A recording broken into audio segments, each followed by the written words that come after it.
Hey everyone, this is Luke Johnson from Noetic, the humanities teaching platform. I'm back with Dr. Jonathan Cook as we talk about John Steinbeck's The Grapes of Wrath. Really excited about this. This is the probably the final interview we'll have before going public with the platform, and I'm really excited for everyone to go over and beta test it over at noetic.online, and we'll have the new version of the app available in about 2 weeks. And we're going to do a slow rollout over the summer, and hopefully this thing will catch fire by the fall and become part of the teaching landscape. And Dr. Jonathan Cook has been a big part of that, bringing his expertise and knowledge to many of these texts. We were talking off air just a little bit ago, and I thought we should preserve it for posterity's sake. Dr. Cook had asked me what I thought about John Steinbeck's The Grapes of Wrath, and I was telling him I felt very complicated about it. I had very complicated feelings about it, but I felt then a little bit legitimated as I went into the secondary sources and noted that many people had divergent reactions to this text. This is my second time reading it since I was a senior in high school. So it's been about 20 years since I touched it last. And as the fact that I'm torn in different directions about the text doesn't mean that I don't think it was a worthwhile thing, because it's certainly been really provocative and it's opened up a lot of really big issues for me. So maybe I'll share some of that in a second, but Dr. Cook, maybe you could tell us why you chose this text. I think that it's important to read The Grapes of Wrath because it's a classic of 20th century American literature, and it tells you a lot about the history of the Great Depression, and it kind of encapsulates a major theme of American history is the struggle between the haves and the have-nots. I mean, the country was founded on the principle of political liberty and social equality, and we have ended up in our history with several situations where inequality has led to major social conflicts, so that it sort of illustrates a recurring theme in American history of, the powerless versus the powers that be. And I like to think of it as one of a trilogy of important books with a social message in American literature. Uncle Tom's Cabin, The Jungle, and Grapes of Wrath. Each of them is considered to be an important literary work. I don't know if you call them masterpieces. I mean, in some respects they are. All of them sold well. All of them had a big impact on their readership. I mean, beginning with Uncle Tom's Cabin, it was absolutely vital to the crystallization of anti-slavery sentiment in the North, leading to the Civil War, and sold, millions of copies. So it had a huge impact on American history in the 1850s. The Jungle also had a big impact in terms of exposing the faults in the American meatpacking industry in the early 20th century, and also showing the oppression of immigrant laborers in the meatpacking industry. And that, directly led to changes in laws of inspections of food. The Food and Drug Administration came into effect partly as a result of Upton Sinclair's novel. And following that, Grapes of Wrath, it didn't lead to legislation, but it was a bestseller, and it revealed another situation of the oppression of workers by, in this case, a sort of impersonal economic machine of banks and big agriculture, throwing people off the land and pushing them down to subsistence level living. So in terms of the three, Grapes of Wrath probably had the least direct impact on means to change the situation, to improve the lot of the immigrants, because basically in 1939, when the book was published, we were on the brink of World War II, and it was the entry into the war that pulled the country out of the Depression. It wasn't any changes in the laws of foreclosures and banking and agriculture. But anyway, those three books I think are really important for anyone's education in the social novel in America, and they're all great stories as well. I mean, everyone knows about the Joad family partly because of the movie, John Ford's movie from I guess it was 1940. Well, yeah, that's apparently John Steinbeck made a pretty penny off that. I think he was paid $75,000 to sell the rights for that movie. I didn't get a chance to watch it, but I did see a number of clips, and it looks quite good. Do you like the movie? It's considered to be a pretty good adaptation of the film. Pretty truthful in terms of sticking to the storyline, Steinbeck's storyline. You know what else I like about the associated media with this text is Woody Guthrie, and how much the book inspired the folk songs of Woody Guthrie. I sort of learned about Woody Guthrie in a backwards fashion. When I was a musician, one of my favorite bands in my early 20s was Wilco, and they partnered with Billy Bragg, who's kind of a working man songwriter, and I believe they got the go-ahead from Woody Guthrie's daughter to make a couple albums about unreleased Woody Guthrie songs. And I think, so seeing the tie-ins with the Grapes of Wrath and figuring out who this Tom Joad character was really exciting for me. It got to tie in my music past with this novel. Yeah. Yeah, I mean, the novel has had quite a big impact on popular culture, particularly music. And, I love Woody Guthrie, and I admire his career, and I like Bruce Springsteen, and the whole album he made in 1995 of Guthrie songs is great. So so there's continuing impact in the musical world. I love that when you can kind of find your own adventure and trace it back to the source. You get excited by an alt country band, and all of a sudden you're reading Grapes of Wrath, or you're into Bob Dylan, and then you're reading Grapes of Wrath, or go further back. And I'm really excited, like you mentioned earlier, to complete the trilogy of social novels. I've never read Upton Sinclair. I've only read about the jungle and like history books and the impact that it had. So I hope we cover that at some point in the near future. Yeah, I'm trying to think about some of the things that were complicated about this text for me. I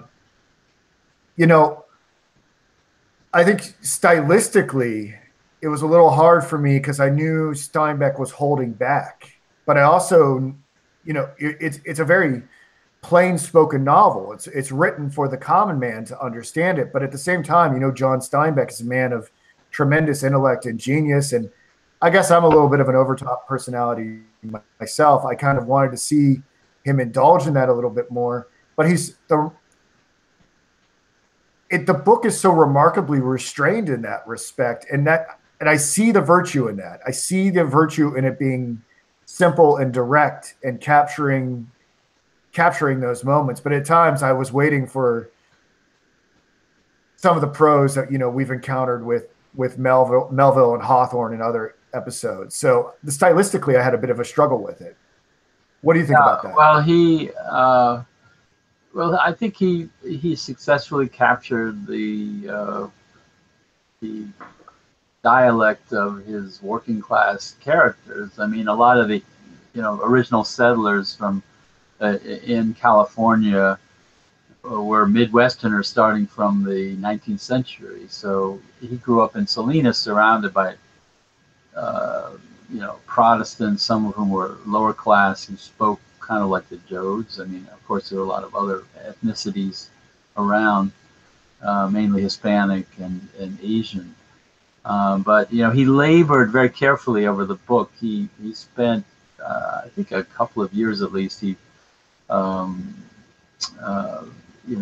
didn't want his editor to change anything because he claimed that he spent hours and hours carefully crafting this book. And if you look at the language, though, I mean, some of the simplicity is not just of the speakers, but it's reflects a sort of biblical plain spokenness that we should explore more, because this book is absolutely steeped in the Bible, and a lot of the sort of deliberative language, the kind of stuff you find in Hemingway, for instance, the slow cadence and the sort of earthiness of the speech. A lot of it has to do with sort of emulating some biblical stylistics. It's not just the language; it's the themes. I mean, you Yeah. can clearly see that there are parallels to the Book of Exodus, right? Yeah. With the Israelites coming out of Egypt, and it's in the same we're encountering a group of migratory individuals that are have been disrupted and are going out and living on faith of a better life. Yeah, I mean, the large myth is the Exodus myth, but there's lots of different layers to it, and sure, there are other it's sort of a simultaneous mix of New Testament and Old Testament together, constant interplay between the two halves of the Bible. This was a departure from our last discussion, which was about Stowe's Uncle Tom's Cabin, where in Uncle Tom's Cabin, I loved Uncle Tom's Cabin because, to be honest, and I don't really, I think it's okay for me to show my cards here. Uncle Tom's Cabin made me very proud to be a Christian, because I felt like it captured the purity of the Christian message. I think maybe part of the reasons why I felt complicated, I had complicated feelings about the Grapes of Wrath, is how it seems like Steinbeck did want to divorce the ontological religious foundations of the Bible from the language. Still want to use the themes and the language, but not really the concepts of the Christian God. It almost seems like he's playing more with the character, the kind of the former preacher. It seems like Jim Casey. Yeah, Casey. It's almost like he's got this sort of Eastern oversoul, pantheistic sort of view, where he sees everything as being part of God. He seems to be getting away from Christian concepts of God. So I think that was one of my sort of frustrations, but I also understand its importance to hold on to those myths and those language, but at the same time introduce Eastern traditions. Yeah, well, he's he's creating a secularized Christianity that pretty much uses all the symbolism of the Bible to send a message of a religion of humanity. He's getting away from any ideas of original sin. Any kind of dogmatic Christianity is out the window, but what you end up with is the message of Christ as the prophet of love and equality and charity towards all. So the humanistic message of the book relies on the Christian framework, and the Old Testament framework is there to sort of present a larger sort of epic vision of American history, and to also reinforce the message that there is a punitive God out there who is angry when people mistreat each other. So just as in Uncle Tom's Cabin, we have a beautiful message of Uncle Tom as the perfect Christian who's going to die for his faith and not hold a grudge against anyone. But behind the scenes of Stowe's novel is the threat of a Christian God who's going to punish those who sanction the injustice of slavery and allow more and more Uncle Toms to die as a result of their beatings and whippings and whatever. So it's kind of the same dynamic at work. There's a social message of love and charity that promotes the Christian message, but behind the scenes is the Old Testament God who is there going to punish the evildoers and those who don't honor his you know. So would you say the Old Testament God in this text maybe takes the form of the state or the banks, and the New Testament message is more exhibited by the lowly folks that are helping each other along the way? Well, no, I mean the Old Testament message is that these banks and collectives of you know, agribusiness and banks are the oppressors. They're the, you know, the pharaohs Right. of kicking people out of Oklahoma are the banks without any kind of direct sense of responsibility. You know, they're owned by a bunch of Wall Street types. So, I mean, this is a classic episode in American history that is, you know, true today as it was back then. That Oh, you know, yes, the it is. impersonal. I mean, you could look at the 2008 crash as a result of the same thing, the depersonalization of the banking system, so that, you know, all these mortgages get packaged together and then sliced into what are called tranches, you know, and sold to investors around the world. And the distance between the homeowner and the investor, who doesn't give a damn about who's living in the home but just wants to make money, that dynamic means that you know, the whole system is rigged against the person who runs into problems, you know, the homeowner, the landlord, or whatever. So, I mean, the biblical basis for the early section of the book is that, um, you know, Pharaoh is the banks, and the plagues of Egypt are the droughts Ah, and dust storms that are not tied up, of course, to the banking industry, but they're the plagues that are punishing the tenant farmers and the sharecroppers, and are forcing them out. So, you know, anytime you have the biblical symbolism, it doesn't match up totally with the analogies break down. overarching narrative. It just uses things for here and there for its own purposes, Right. with sort of some of the larger themes overlapping. Um, but it's you know, it's really fascinating how close you can trace these themes in the book. For instance, when the Joads are getting ready to leave, the night before their departure from their the Uncle John's farm, you know, because they've had to abandon their own homestead. They have, you know, they go out and slaughter the pigs and have this, you know, one last meal because they can't take the pigs with them. And if you look at some of the language of this scene, it's clearly that this is sort of the Passover dinner, and they're not eating lamb, of course, which is what they do in the Old Testament, but there's some interesting references to blood. I mean, they're not smearing it on the doorpost, but you know, the bloody scene of slaughter is comparable. But on the other hand, they're eating pigs, you know, Yeah. which is the forbidden animal in the Old Testament. You know, they're not eating the lamb, Right. so It's a it's a highly Passover symbolic. with Yeah. pigs. Yeah. It's a highly symbolic organism in the New Testament as well, because like right Right. when Jesus cast the legion of demons out Yeah. of the man, they cast them into the The swine, swine. right? Yeah. And they go plunging off the cliff. One of the other things that's connected to all this that I had complicated feelings about was was the this conglomerate of agribusiness was left in an abstraction, and Yeah.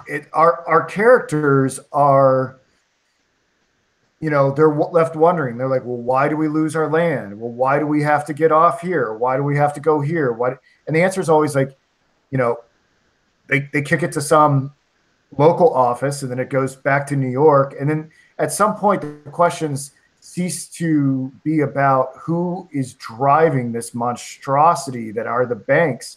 And there aren't assignable individuals that could maybe be accountable for dispossessing all these people and making their lives so terrible.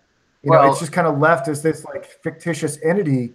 And I don't know. I mean, someone's got to, someone's, you know, was someone's going to have some accountability somewhere for this, right? Yeah. The buck has to stop somewhere, right? Like, Yeah. what is it, the Federal Reserve or something, right? Or FDR? I don't know. Yeah, well, you're hearing the story from the point of view of the dispossessed. So the banks are impersonal because that's the way it felt to be a dispossessed person. Although Right. the agent of the banks, like the guy driving the tractor who's pushing over the houses, Right. in that one chapter, Joe Davis, I mean, he's recognized as someone they know from the community, and he's only doing it just because he got paid $3 an hour, Right. and he wouldn't be able to support his family um, without that. Um, but so I feel like it would have been an opportunity for Steinbeck to propose a solution to this rather than leading. Well, it's just this great monstrosity that we yeah, has gotten out of control. well, I think he's just like Stowe. He's looking for a change of heart. I mean, he can't. Upton Sinclair in his jungle. I mean, he changed legislation, and that was great. But I think Steinbeck is there for to teach people how to treat other people with dignity and to make them sympathetic to the underdog. I mean, Yeah. as a message to as a literary text, that's about all you can do. I mean, literature is not meant to change history; it only does it by accident. But it just teaches people some basic respect and humanity, and I think that's all he was trying to do.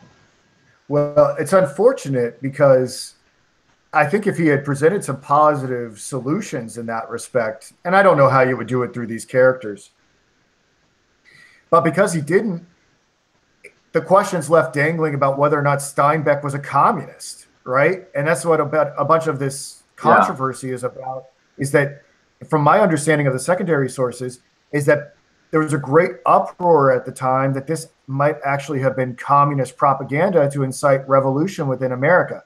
Now, and I didn't read it that way, but you well, that's the way his enemies. I mean, yeah. I think it was Kern County where a lot of the scenes at the peach orchard, where Jim Casey is killed. This is just below around Bakersfield in the Central Valley of California. Well, Kern County, they banned the book, from their public library for 2 years, and there was some negative reaction also in Oklahoma.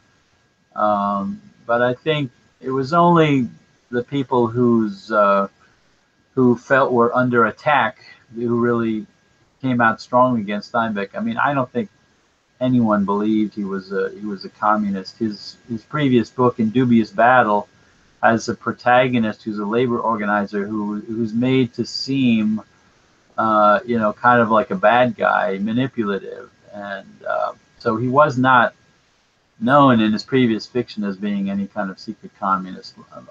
Unlike a lot of other writers at the time, I think he definitely thought of himself as something as a socialist. But uh, Well, you it's know, what's so yeah, ironic about all this is he's exonerated from the communist charge because didn't he like become like kind of like a mouthpiece for LBJ in the Vietnam yeah. War? Like, what a weird twist Well, of fate that he could be on this issue in defense of the worker, right? And yeah. then he's like, and then he's Well, like kind of part of this national campaign to get people excited about Vietnam. I well. mean, I don't think he. I think the more he found out about Vietnam, the more skeptical he became. I agree. I agree. I agree. But no, I mean, he kept up his social criticism. I mean, The Winter of Our Discontent is a scathing depiction of this hollow materialism of Eisenhower's America, the late 50s. Um, and Travels with Charlie, his nonfiction book about driving around the country, also has some pretty hard-hitting passages about the civil, what's going on with civil rights, and other things. So I think he had a sort of a bromance with Johnson, Yeah. but Yeah. I don't think it seriously compromised his integrity though, because he was his own man throughout his life. He didn't have any radical change in his viewpoint. Well, and Like John Dos Passos, someone like that, who went from far left to far right. and it's fair. I mean, hindsight's always 2020. I mean, I think early on in the Vietnam conflict, I mean, things were very different than what they Yeah, turned out to be in the early 70s. So, I mean, it's very easy to criticize people when you have the benefit of hindsight. yeah, Um, well, all right. So those were some of my major concerns, and I know I've eaten up a lot of time. Although I do appreciate the back and forth on this, I think it's been really helpful for me to get my head around it and to comprehend it. And hopefully other people have enjoyed this as well. But maybe we should go back to some sort of basic questions, like what's the genesis story of this yeah. text? Maybe you can have a little bit more background about how it came to be. Yeah, so Steinbeck published in Dubious Battle about struggles between labor and capital in the agricultural industry in California, and after that, in 1936 that book came out, and then he was commissioned to write some articles about the migrant laborers for the San Francisco News. So he became a working journalist for a while, and he published these articles under the titles of gypsy laborers. These migrant workers who were, a lot of them from the Midwest, from Oklahoma and Arkansas and North Texas. So he had a lot of personal contact with these people. He also interviewed and lived at the Weed Patch Camp in Arvin, just south of Bakersfield, which is featured in the novel. And so a lot of his description of the Joads in the Weed Patch Camp are based on his intimate knowledge. In fact, the director of the camp, Jim Rawley, it's partly based on the person who was running the Weed Patch Camp, which was part of the built by the Works Progress Administration. It was a federal camp to help the laborers at the time, have a more dignified place to live than these Hoovervilles, which they spontaneously put up. So anyway, he spent this time writing these articles, and then he sat down and wrote this book very carefully. It took about two or 3 years. Published in April 1939, and the book really struck a chord with its audience. And over the next year, it sold, I think, 430,000 copies in I think through the first 10 months or so, and has since been a bestseller pretty steadily since its original publication. So it's considered Steinbeck's best book, and it is more or less accurate in its depiction of the lives of these migrant laborers. I mean, he was faulted for his description of the landscape in Oklahoma where these people came from. He placed them in Sallisaw, which is a sort of more rolling hills and a greener part of Oklahoma, and not as affected by these huge dust storms in the more arid part of western Oklahoma. So anyway, he did not visit Oklahoma to research the book, but he listened to stories of many people who came from there. So it's not faulted as in most of its realism. Do you think he had an adequate grasp enough given his association with those stories? Yeah, I mean,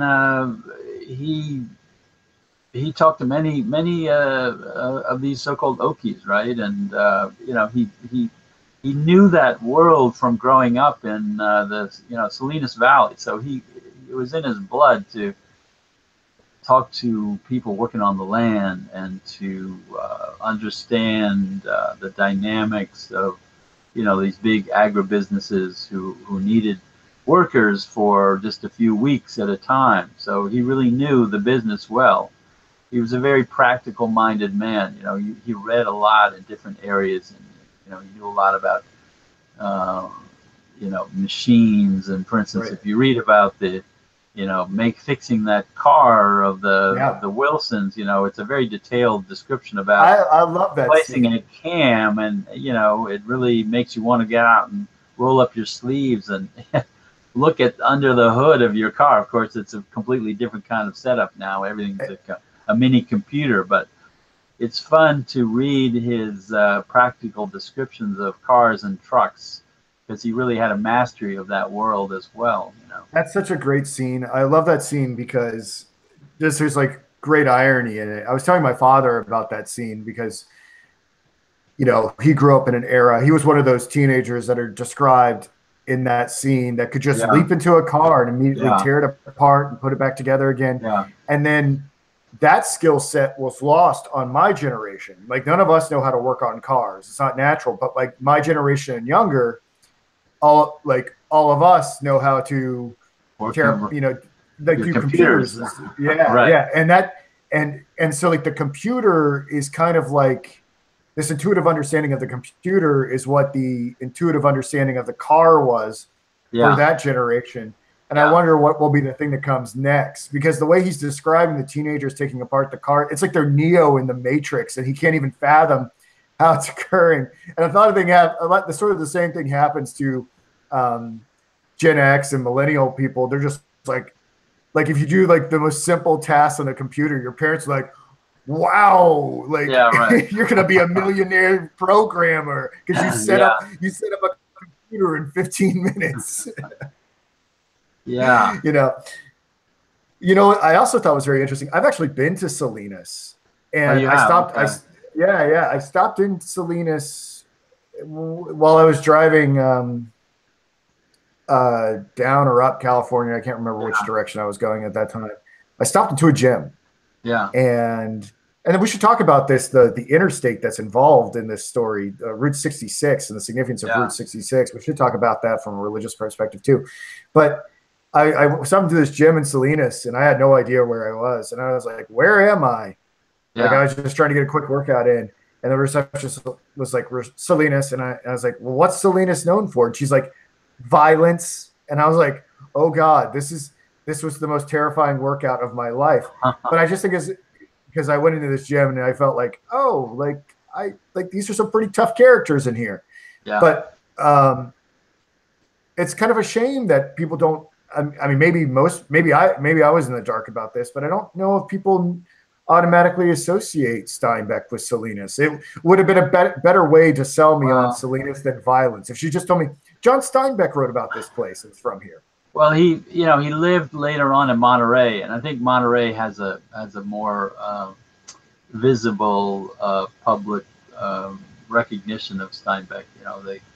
They named the uh, his Cannery Row street, I think, and a lot of places are commemorating his where he worked and lived, just the same way they do it for Hemingway or something like that. So Monterey is the place to go for more Steinbeck memorials.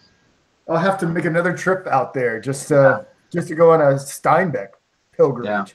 But I guess he also spent time on the East Coast too, didn't he? Wasn't he in New York at some point? Well, yeah, he went to New York as a young man to try to be a writer after he dropped out of Stanford in the 20s, and I guess it was the sort of mid 20s, and then he ended up back in California. But then he moved to New York um, and ended up on Long Island, for the last 20 or so years of his life, and so, but his roots are really in California. Yeah, So I think he's ultimately buried out there, isn't he? I don't know I exactly, to think tell you the I truth. think so. I Yeah, think so. I'll have to look. I'll look into that while you're answering the next question. So we were talking earlier about social programs in the novel and stuff like that. yeah. Do you think it was forced here? Do you think it detracts from the novel that he might No, have I had a mean, social angle?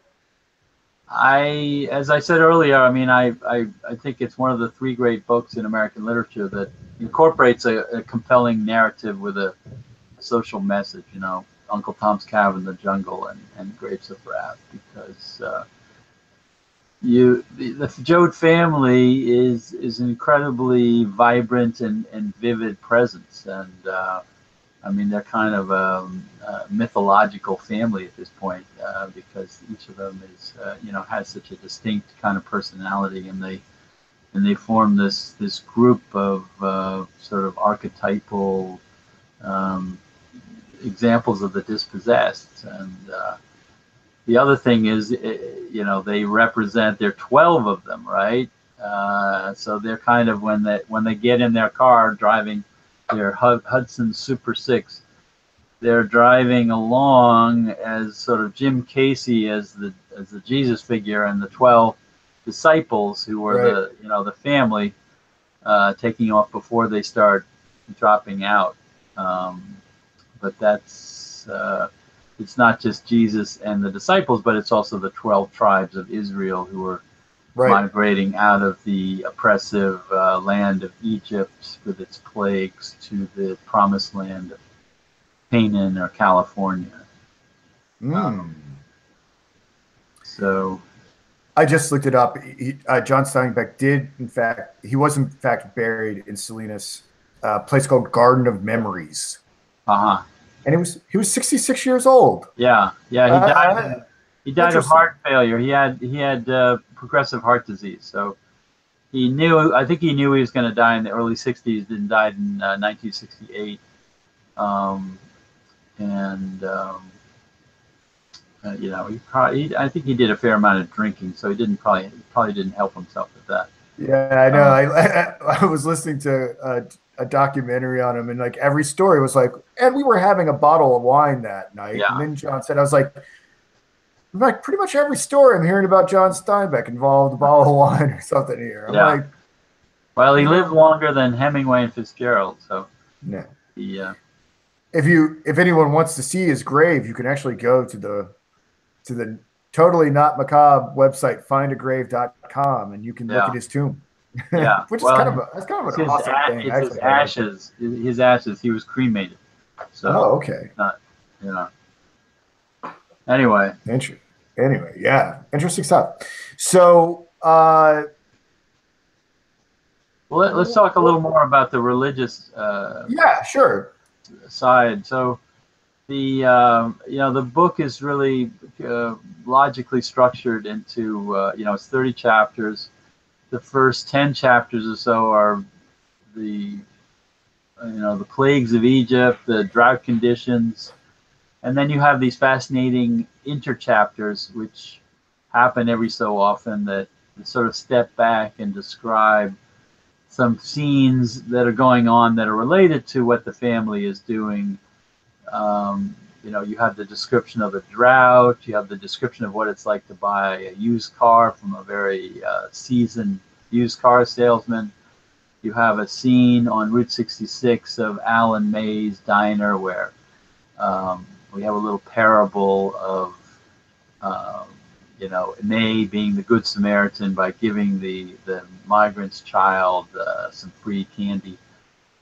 So all of these are, I think the best description would be that these are sort of choral interludes, um, broadening the picture of what's going on with the Joads, and they underline the social message of the book, especially the one that reiterates the importance of the title, the Grapes of Wrath, and that chapter is in California, and it describes the waste of agriculture, because the prices have dropped and they're destroying fruits, or pumping poisons into it, or putting it in the rivers, to because the sellers don't want to sell it. The price is too low. So the waste of food like that elicits Steinbeck's, Old Testament voice, like this is, terrible thing to be doing when people are hungry and starving. In America, you're destroying food because of this economic system that has sort of pulled the rug out from under the price.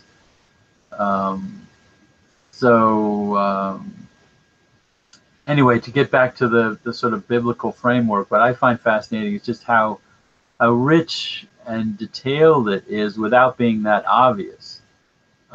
Because a lot of the description of the drought and these huge dust storms mimic the language of the first chapter of Genesis, but it's almost like the uncreation of the earth. It's not God separating the land from the sky. It's God, the forces of weather mixing the land and the sky together to create these huge dust clouds. So Steinbeck mimics the language of Genesis in the first chapter of the description of the dust storms, and the description of Jim Casey as a Christ figure and Tom Joad as sort of his early disciple are quite fascinating in terms of their mimicry. And Jim Casey, of course, he says the grace at the meal of the Joads in language that directly mimics language of Christ, and he's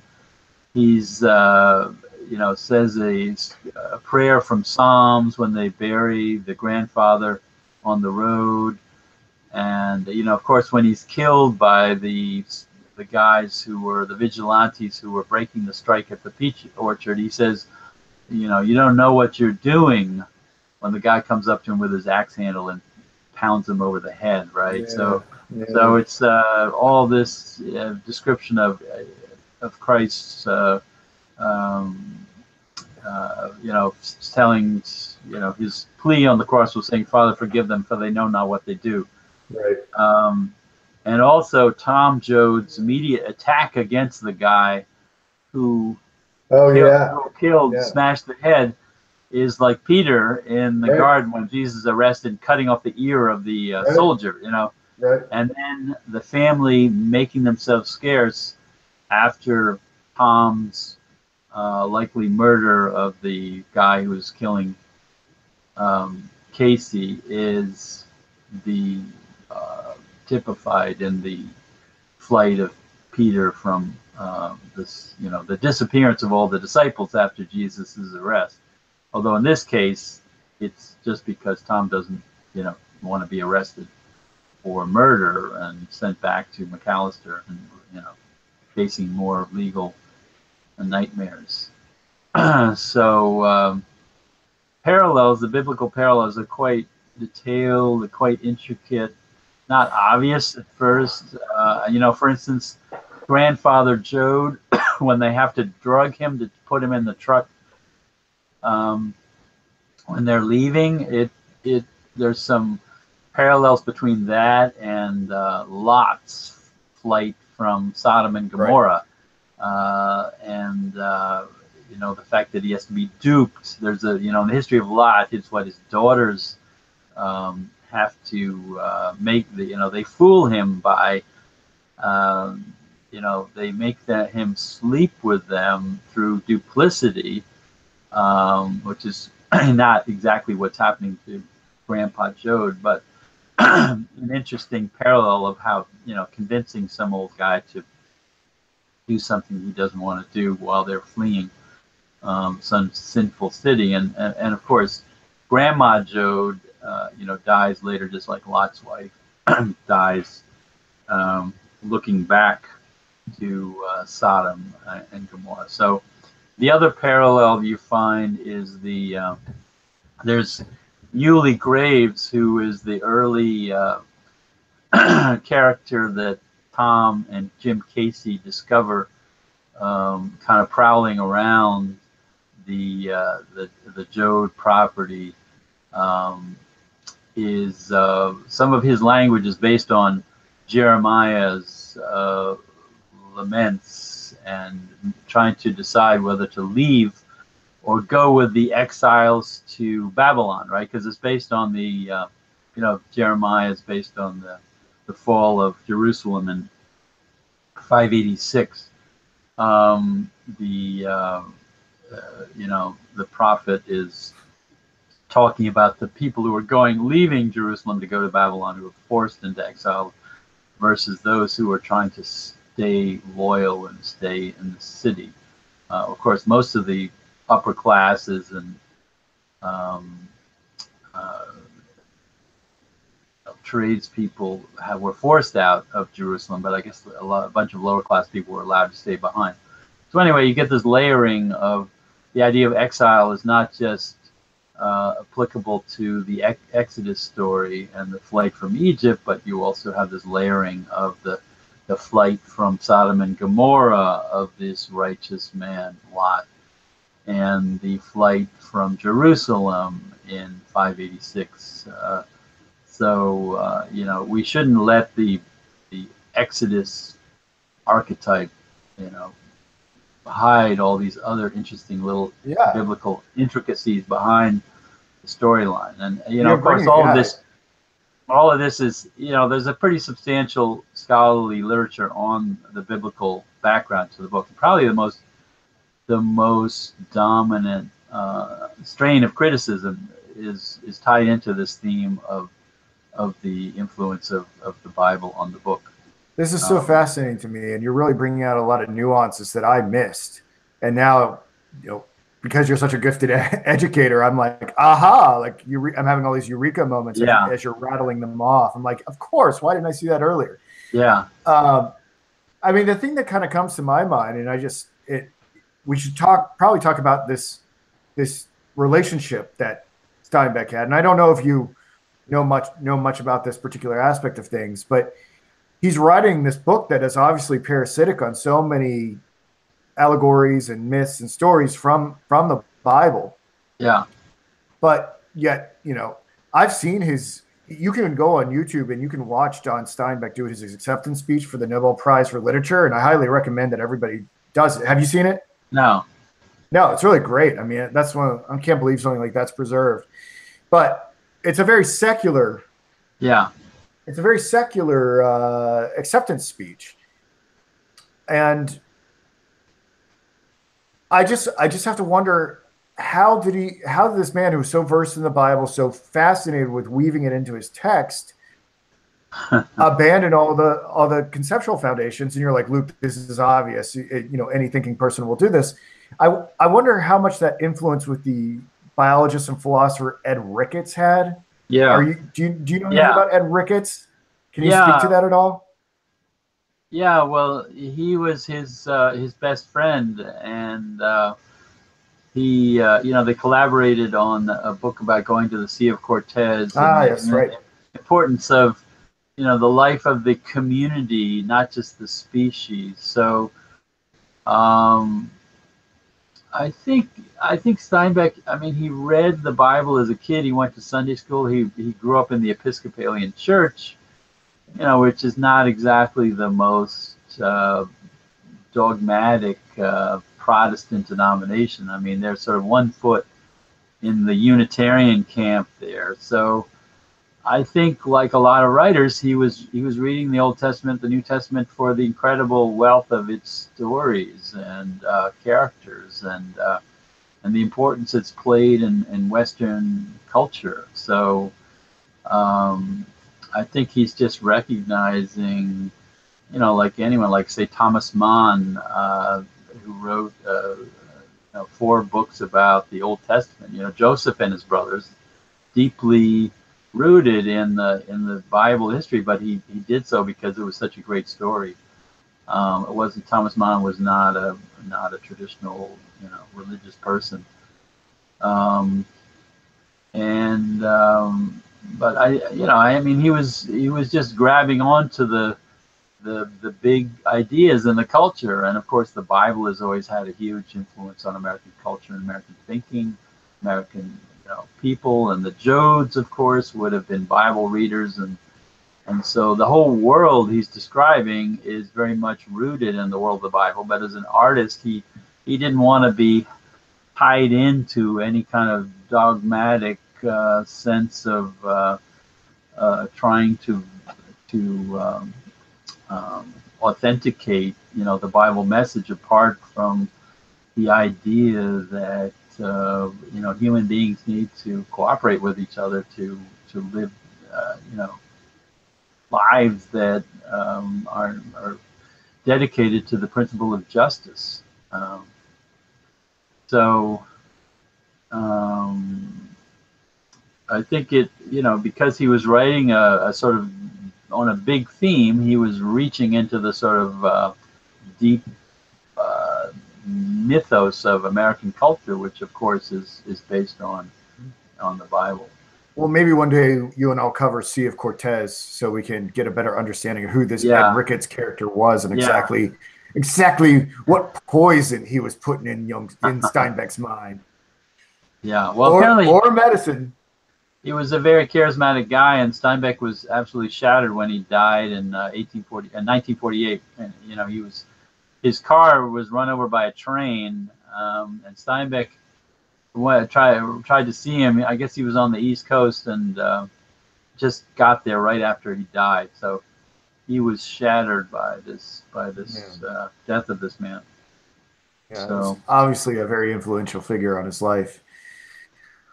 Well, something we should talk about is probably one of the most controversial scenes is really the ending, right? Yeah. When Rosa Sharon offers her breast to a starving man, and to me, I mean, it's 2018. Okay, it's not 1939 when this text came out. Like, I didn't find it controversial, but apparently, it made people lose their minds.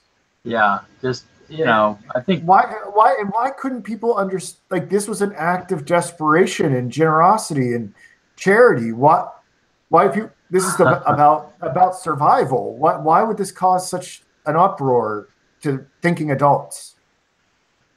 Yeah, well, it's especially ironic because Steinbeck did not originate the idea of a young woman helping an older man survive starvation, because it dates back to Roman history. There's Valerius Maximus wrote an incident of a young Roman woman saving her father from starvation.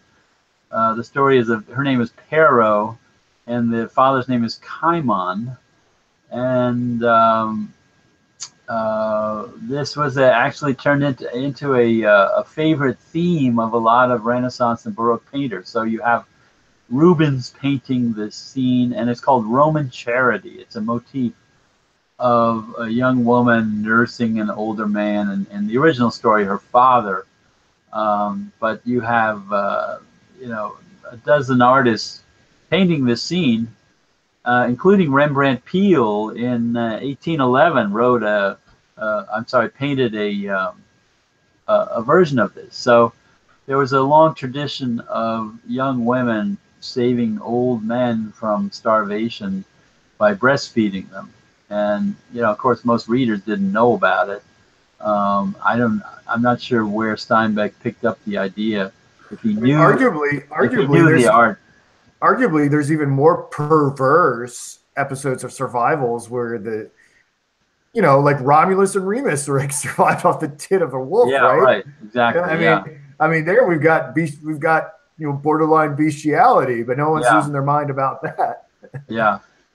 Well, there's also a passage in the Song of Songs. Of course, Rose of Sharon, her name is from the Song of Songs in the Old Testament, and there is an allusion to the idea of of course, the Song of Songs was read as a Christian allegory of love of Christ, so that there's an allusion to feeding the believer, breastfeeding the believer, and the idea is, she, in the book, she's sort of is standing in as another Christ figure who's feeding the hungry there, in a sort of Christian motif.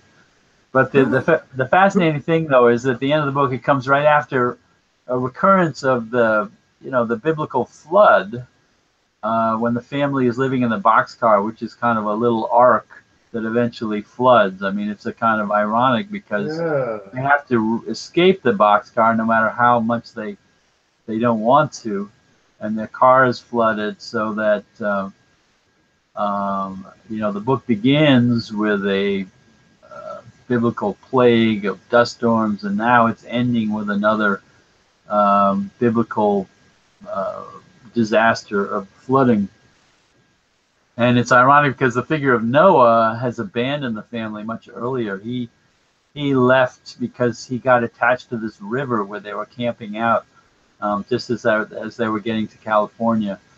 And so Noah is attached to this body of water instead of floating in the ark of continuing in the ark of the Hudson Super 6. He gets out and leaves the family. So there's no Noah in the family when the flood takes place. And then, of course, when Rose of Sharon has her stillborn baby, Uncle John takes him and puts him in a box and floats him down the river, just like Moses was put in a basket. And of course, this is a dead baby; it's not a live baby. But it sets up the end of the book, which is that after this disaster, there's kind of a new covenant with the survivors, so that if you look at the language of the end of the book of Rose of Sharon breastfeeding the man, there's sort of a hint that this is sort of an apocalyptic new world will emerge from this devastation of flooding. Of course, the odds seem against the family at this point because they don't have any money, they don't have any food, they're on foot at this point, their car has been flooded.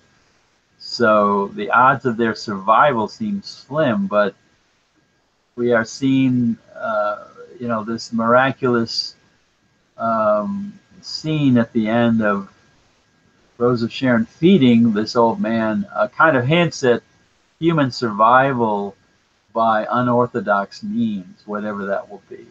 Because, I mean, Steinbeck didn't want to end the novel with the family all, dying off, and he just wanted to hint that, the future could be created with, Tom Joad, of course, becoming a labor organizer and the family somehow surviving. So he didn't want to. It was a hard book to end because you don't want to make it too dark and you don't want to make it too rosy. So you kind of end up with a compromise between the two. Yeah. Maybe I didn't find it that controversial because I've grown up in an era of reality TV where, people on TV do all sorts of crazy survivalist stunts. Yeah. Yeah. Right. Well, who are the people who were inciting most of the outrage? I mean, was it people who were even really seriously reading the book, or was it like? I think it was mainly like PTA moms. I think it was the female reader who were uncomfortable with that idea. Okay. As though it's kind of pornographic or something. I don't know. Whatever. What's interesting to me, has anyone, sometimes something I'm a philosopher by training, so I've had to learn in a hurry how to talk like someone who knows something about literature. And it's something that I've noticed is that frequently with great books, there are sequels made by other individuals or prequels.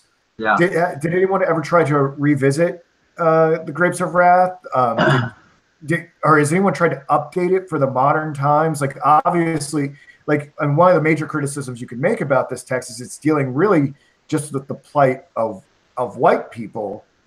I mean, you could easily make this book about the migrants that are coming from Mexico today or then or whatever. Has anyone tried to repurpose this to take into consideration what it might be from the Hispanic perspective? Well, that's an interesting idea. I am not aware of any version of that. Of course, The Grapes of Wrath was the last of Steinbeck's, trilogy about migrant workers in the Depression, before he moved on to some other, topics. I mean, he thought his great book was East of Eden, which came, about 10 years later, and it's just a monumental novel, but a very bizarre story with nowhere near the impact and not at all the same social message. It's 2 or 3 generations of very complicated family relationships that moves from Connecticut to California. It's partly based on Steinbeck's own family, and it has one of the most evil women in all of literature in it.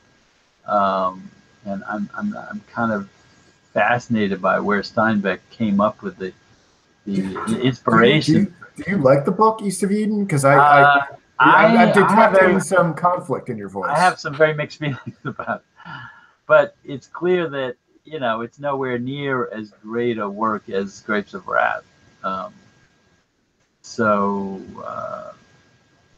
Anyway, so as far as the impact of the book, I mean, it really has been kind of telling its own story. I mean, there was a some theatrical revival on Broadway, and I think in the 90s, and there was a PBS film that. So I think it is continued in its own voice as a work of literature without necessarily leading to much. I think it's been more inspirational in the musical front, starting with Woody Guthrie, because you have a lot of bands who have adapted material after reading it, or direct inspiration from Guthrie or Bruce Springsteen. Yeah, I feel you. Well, this has been a very productive conversation. We've had a lot to talk about here. I mean, do you want to say anything else about its reception, recognition, how it fits into Steinbeck's output and history of American literature? Maybe we could tie all those questions into the ending of our conversation here. Well, we've kind of covered a lot of that already. It was a bestseller. It was controversial. It's considered, one of the great American novels of the 20th century. Sometimes literary scholars kind of poo-poo it as being a little bit too facile, to rank with the greatest writers. I mean, Faulkner is often considered to outrank Steinbeck in terms of the profundity of his message, but there are many people who would much rather read Steinbeck than Faulkner. I've never heard you talk much about Faulkner. Are you a Faulkner fan? I'm not really a Faulkner fan. Really? We'll have to get, because I'm like kind of like, when are we going to talk Faulkner? When are we going to talk Faulkner? Because I feel like Faulkner would be a great challenge for me. So I'm kind of like, I want to sink my teeth into it. Yeah. I've never gotten over the hurdle of the sort of impacted language, and I don't really find him appealing stylistically. I mean, I appreciate what he was trying to do, but as a storyteller, I'd much rather read Steinbeck. So, is this your favorite Steinbeck offering, or do you think there are better ones in his catalog? Oh, I definitely think it's far and away his masterpiece. What are your 2 and 3? What's 2 and 3 for you? I haven't, I mean, I found East of Eden fascinating and enthralling, but it's kind of like, hard to get through because it's so, it is so sprawling. I don't know. I mean, I haven't. It's been a while since I reread, some of his shorter works. Cannery Row gets a lot of attention. Yeah, Cannery Row is sort of a prose poem. And it's kind of a celebration of Ed Ricketts because the dot in that book is spaced out. So it's kind of a What about fun. of Mice and Men? What Mice and Men, yeah, that's a classic, of course, and I mean that's the other work in this so-called trilogy of In Dubious Battle, Mice and Men, and Grapes of Wrath. You know, they were the sort of social novels of the migrant labor of the Central Valley. But I mean, there's some some Steinbeck I haven't read, so I'm not by no means an authority on his complete works. Well, I will have to say, I went into this conversation feeling pretty mixed up about the text, but now that you have illuminated so many of the underlying biblical patterns to the book, it makes me want to go back and read it again and with a better understanding. And I think I might. I think I might have to in order to really be at peace with the text. So this is a really invigorating conversation that really helped me a lot, and I hope it helps other individuals. Is there anything else you'd like to say in closing?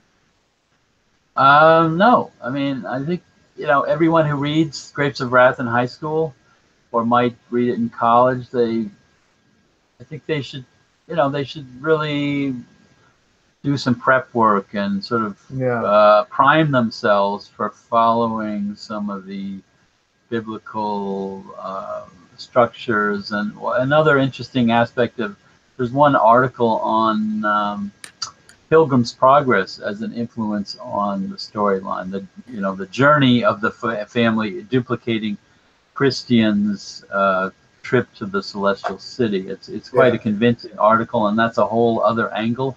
Steinbeck read Pilgrim's Progress as a boy, and there's no doubt, I think, that also sort of influenced his story as a sort of allegory of the soul. And some of the characters could have been influenced by Bunyan's characters. Off the top of your head, could you recommend any primer sources for anyone aside from this Bunyan article that you made reference to? Well, the biblical angle is in a whole bunch of articles starting in the 60s. So if you go into JSTOR, this article database, you can find something.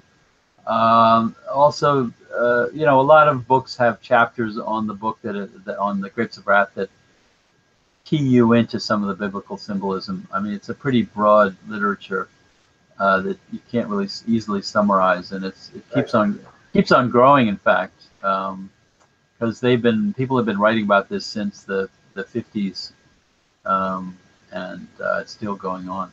So I would recommend to people, if they want quick studies on things to get a sense of who John Steinbeck was in the book. There's a lot of stuff that the BBC has put out, Melvin Bragg, and a few other individuals that you'll get up to speed real quick if you consume those. So you can find those in SoundCloud, the podcasting app, and YouTube. Yeah. So I highly recommend it. All right, man. Well, I thought it was a great episode. I want to thank you so much for just helping me understand these texts and our surrounding reality and world at large. So I hope everyone else has appreciated Dr. Jonathan Cook gracing us with his pedagogical skills. And please go and make accounts over at noetic.online so you can be part of that thriving community that we're going to build over there. We've got some very ambitious goals that we're going to meet for 2018. And Dr. Cook and I will talk for a second off air about what we do next. I have a feeling Upton Sinclair is coming soon. Yeah. And we'll be back with a new installment probably in, I don't know, probably about a month or so. All right. Thank you so much, Dr. Cook. Thank you.